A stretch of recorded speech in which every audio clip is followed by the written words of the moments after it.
है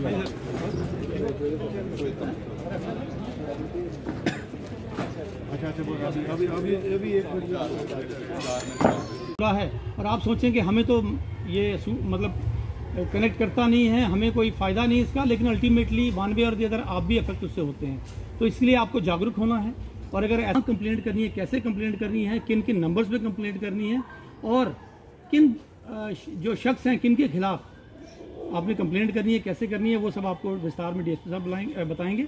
मैं डीएसपी साहब को अमित किसी की ज़मीन मेरे नाम कर दें, वो जो मैं टेंडर ले रहा हूं उसमें लाख रुपए में मुझे 70,000 बच जाए, वो मेरे से पैसा ना ले, तो जो वो खामियां हमारे में है, खामियां हमसे चलती हैं, तो हमने समाज को गंदा कर रखा है। लेकिन आने वाली जनता, आने वाले बच्चे, नए भविष्य जो हमारा आ रहा है, उसमें ऑफिसर भी अच्छे आ रहे हैं, बच्चों की सोच भी अच्छी है, नेशन के प्रति वो वफादार भी हैं, इसमें कोई दो राय नहीं। लेकिन हमें अगर कोई ईमानदार ऑफिसर आता है तो उसकी कदर भी करनी है। कितने नेता हमारे ईमानदार ऑफिसर के खिलाफ हो जाते हैं, यही कह रहे हैं भाई किस दिन उसकी ट्रांसफर होनी है, रोज चर्चा होती है कब ट्रांसफर होनी है। लेकिन जो नया आएगा वो करप्ट आएगा, फिर किसको, फिर भी तकलीफ होनी है। लेकिन उसने क्या करना है, उसने 4 नेता के काम कर देने, नेता सभा सुझाव में बता दें अफसर बहुत अच्छा है, लेकिन जो काम ऑफिसर जो करप्ट नहीं है उसकी बुराई जगह जगह होनी है। लेकिन मैं ईमानदार ऑफिसरों को भी रिक्वेस्ट करना चाहूंगा आपके माध्यम से कि वो भी काम अगर रोकते हैं तो आने वाले के लिए आप पूरा पलंदा छोड़ के जाओगे। आपने तो कुछ कमाया नहीं, तो उसकी जोड़ी आते ही भर जाएगी। जितनी फाइलें पेंडिंग होगी वो आने वाला खा जाएगा, छोड़ेगा नहीं। और मैं एक गवर्नमेंट से जो मेरी आवाज़ वहाँ पहुँचेगी नहीं, किसी और फार्म पे पहुँचाएंगे। अगर तहसीलदार साहब के पास 10 लोगों का स्टाफ चाहिए तो वहाँ 5 का है, तो करप्शन वो भी है। वो हमारी गवर्नमेंट करप्शन करा रही है, स्टाफ ही नहीं है, लाइन लगी है, नकल लेनी है पटवारी से, 20 लोग नकल लेने वाले हैं, तो हर बंदा प्रायोरिटी चाहता है। किसी का हाई कोर्ट में किसी केस है, किसी में कहाँ केस है, किसी की बच्चे की नौकरी का चक्कर है, तो वो पैसे देता है। तो वहाँ भी हमारी करप्शन हो रही है।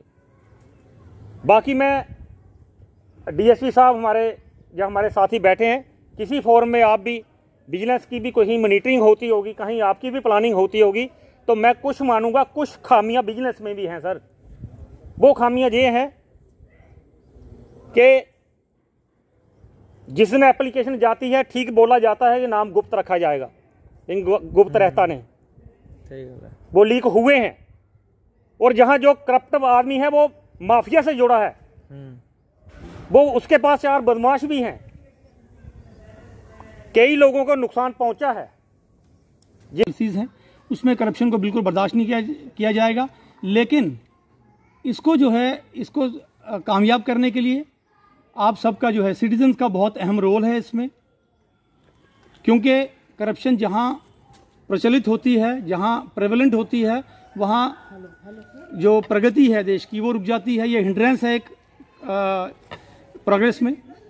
तो आप सबका भी इसमें योगदान चाहिए। आपको हम अवेयर करने के लिए इसलिए आए हैं। ये आज का जो सेशन है वो हमने आपको अवेयर करने के लिए रखा है। यहाँ आम आदमी जो है वो ये सोचता है कि एसीबी जो है, एंटी करप्शन ब्यूरो जो है, इसमें किसकी कंप्लेंट की जा सकती है, उसके जहन में ये बात चलती है कौन जो है, किसके खिलाफ हम कंप्लेंट कर सकते हैं, कंप्लेंट कहाँ कर सकते हैं, कैसे कर सकते हैं।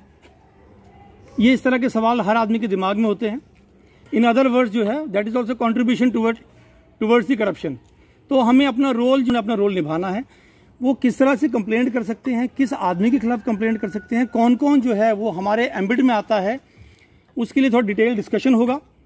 हमने बैक ऑफ द माइंड कि हम ये मान लेते हैं, हमने इसको एडमिट भी कर लिया है कि हाँ यार ये फलां काम किसी ऑफिस में है तो थोड़ा बहुत खर्चा करो तो हो जाएगा।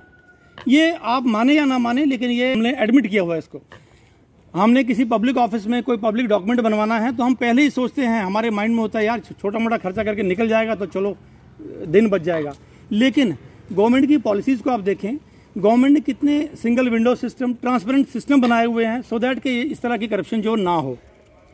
तो यहाँ बैठे हुए जितने भी हाजरीन हैं, आप सबको यहाँ अवेयर करना हमारा फ़र्ज़ है, और किस तरह से कंप्लेंट होगी, किसके खिलाफ होगी, कौन पब्लिक सर्वेंट है या गलत तरीके से करता है, या ऐसा है कि कोई पब्लिक सर्वेंट है जिसका काम है करना लेकिन वो नहीं करता है, क्रिमिनल मिसकंडक्ट कह लें आप इसको, क्रिमिनल साइलेंस कह लें।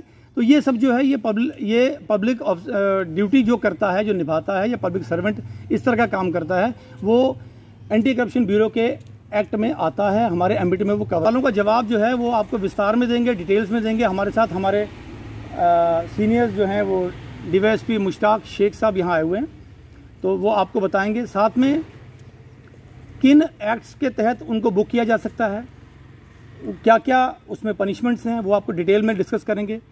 ये तो हो गया भ्रष्टाचार। इसके अलावा जो रिश्वतखोरी की बात है, रिश्वतखोरी में आप देखते हैं कि कोई पब्लिक सर्वेंट डिमांड करता है, यहाँ बहुत से डीडीओज बैठे हुए हैं, गवर्नमेंट ऑफिसर्स बैठे हुए हैं, और ये हाल ही में जो है जब यूटी बना है तो इसमें एक्ट में थोड़ा तरमीम हुई है, चेंज हुआ है एक्ट में। तो उसमें यह है कि खाली डिमांड जो है, क्या वो अगर कोई पब्लिक सर्वेंट आपसे डिमांड करता है वो ऑफेंस है या नहीं है, वो डीएसपी साहब को डिटेल में बताएंगे। क्या रिश्वत लेने वाला जितना जुर्मदार है, रिश्वत देने वाला भी जुर्मदार है कि नहीं है, ये आपको डीएसपी साहब बताएंगे।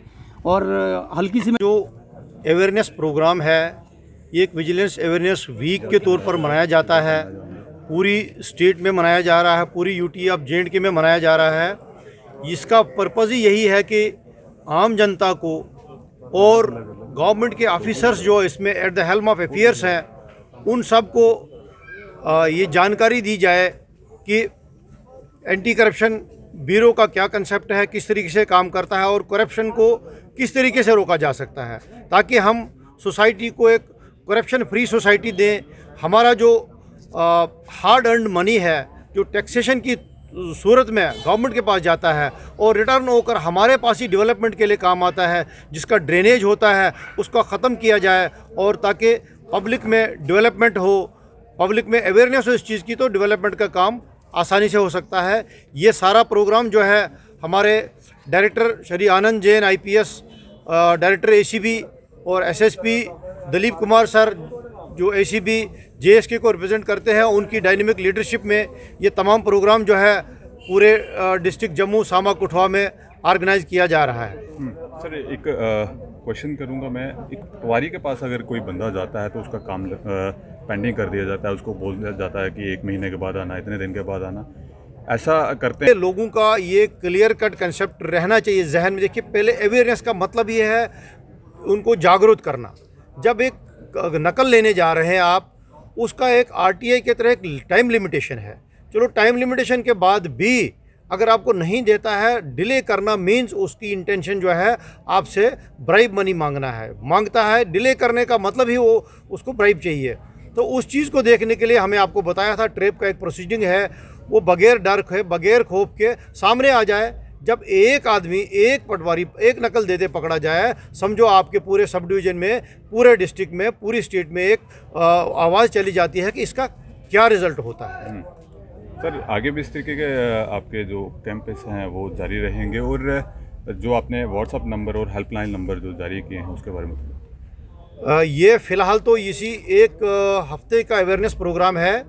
हमने आपके जो पम्पलेट्स बांटे हैं, पब्लिक प्लेसेस में लगाए हैं, उसमें पूरे हेल्पलाइन नंबर्स हैं, मेल IDs हैं, हर चीज़ है। उसके थ्रू आप किसी वक्त भी, हम वेलकम करेंगे किसी भी बंदे का, किसी भी आदमी को किसी किस्म की कंप्लेंट करने के लिए, और उसमें काग्निजेंस पूरा लिया जाएगा। सर अक्सर लोगों की शिकायतें रहती है कि जो कंप्लेंट करता है उसका नाम भी बता दिया जाता है कि उसका नाम गुप्त रखा जाएगा। हम ये ACB इंश्योर करेगी कि कंप्लेनेंट का नाम जो है गुप्त रहेगा, कंप्लेनेंट को एक्सपोज